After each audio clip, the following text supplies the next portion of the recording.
It is possible to feel basically stable inside your life and still feel something close to physical rage when one slow walker steps into the cereal aisle in front of you at Target on a Tuesday night. Sit with that, because it is a stranger sentence than it sounds.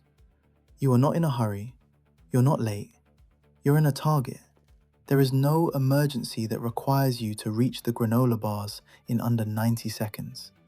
And yet, your chest gets tight, your jaw locks.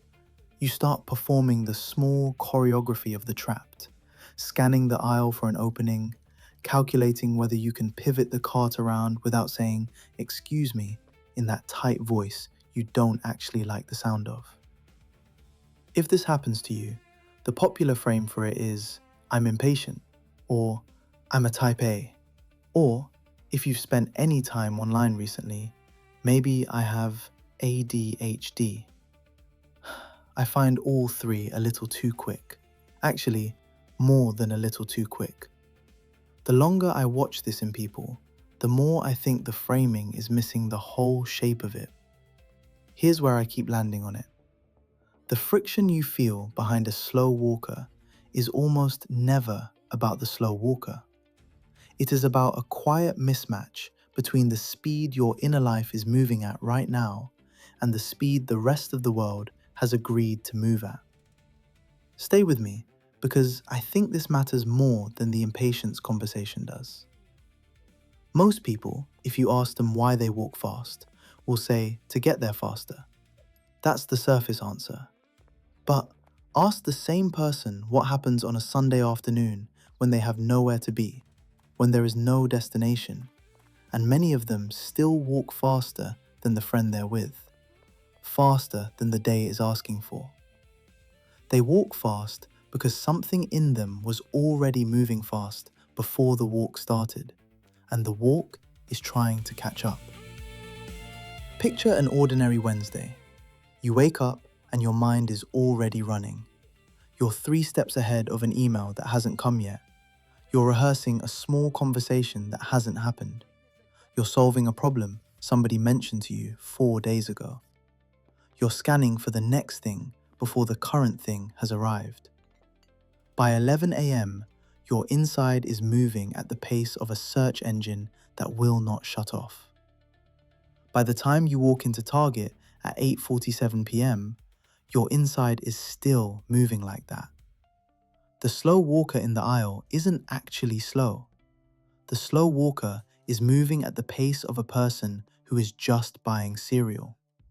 You are moving at the pace of a person whose mind has been at full sprint for 14 hours, and the only thing partially keeping you tolerable to yourself is the fact of moving your legs at a brisk clip. Then the legs have to stop, and the rest of you doesn't. Let me show you what I mean, because this lands better in scenes than in theory. A woman in her 30s is at an airport. Her flight isn't for 45 minutes. She has nowhere to be, and yet she gets up and walks the length of the concourse and back twice just to be moving. The walking isn't transit. The walking is the only thing currently letting her body and mind agree on a tempo. Or this: a man in his 50s takes the stairs at his office instead of the elevator. Not for fitness, because the elevator is too slow for the speed of his thinking, and being trapped inside a metal box that is moving slower than he is feels intolerable. The stairs let him at least keep moving while his mind keeps moving. Or this: a college student walks across campus 3 minutes behind her best friend, because her best friend stops every 20 seconds to look at something, and being forced to walk at that pace makes her feel like she's wearing a coat that is too tight in the shoulders. These are not impatient people. They are people who have figured out, without ever putting it into words, that walking fast is the cheapest available way to get the inside of them to stop screaming. Let that sit for a second. Here's the part I want you to actually hear, because I think it's the heart of it. Your fast pace is not a personality flaw. It is a tempo you have been quietly maintaining so the noise inside you has somewhere to go. Read that twice, because a lot of people who recognize themselves in this have spent years being told they're impatient, anxious, or wired wrong. And the world has been agreeing with them, because the world cannot see the part of them that is moving fast on the inside. Picture this. You are standing at a downtown intersection, holding a coffee cup, waiting for the light to change. You are physically still, but your right knee is bouncing. Your free hand is opening and closing. The second the light turns, you step off the curb half a second before anyone else. Not because you'll get there sooner, but because the moving was the only thing that was making the standing tolerable. That's the tempo I'm describing. The fast walk isn't the cause of the inner speed. The fast walk is the body's quiet way of letting it out. I want to be careful here because I'm not entirely sure I have the cleanest way to say this next part. I'll try. None of what I just said means just slow down and breathe. That advice is empty and a little patronizing.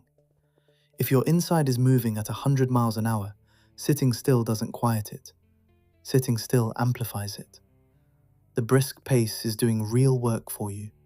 It isn't the symptom, it's the medicine you've been self-administering for years.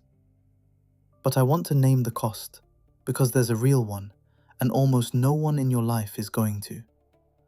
The cost of being the person who walks fast is that nobody around you ever asks if you're tired. You make the speed look so natural that the people you love forget you might be carrying something heavy. They walk a step behind you and assume the pace is a preference. They don't see it as a survival strategy. And there's a deeper cost underneath. It's the version of you that never got to meander. The you that could have stopped to read every plaque in a museum without calculating the optimal route past the next one. The you that could have walked behind your kid on a slow path through a park without your jaw tightening at the second pause. That version of you exists. She just hasn't been allowed out in a long time, because letting her out feels like loosening the only thing that's been holding the day together. So here's what I'd offer, gently. The fast pace isn't the problem. Hating yourself for the fast pace is the problem. Your fast pace isn't anxiety. It's the medicine you've been quietly making for yourself. You don't have to give it up tomorrow. You just have to stop calling yourself broken for owning it. And if there is a slower version of you that wants 10 minutes once a week, you might be surprised to find she's still in there. You'll probably still tighten up tomorrow when somebody drifts in front of you in an aisle. Not because you didn't understand any of this. The tempo is older than the explanation. But I keep wondering what the inside of your day is actually moving at. That walking fast has become the only way to make the outside feel survivable. The aisle will not always have a slow walker in it, but the inside of you might. That one you can't outwalk.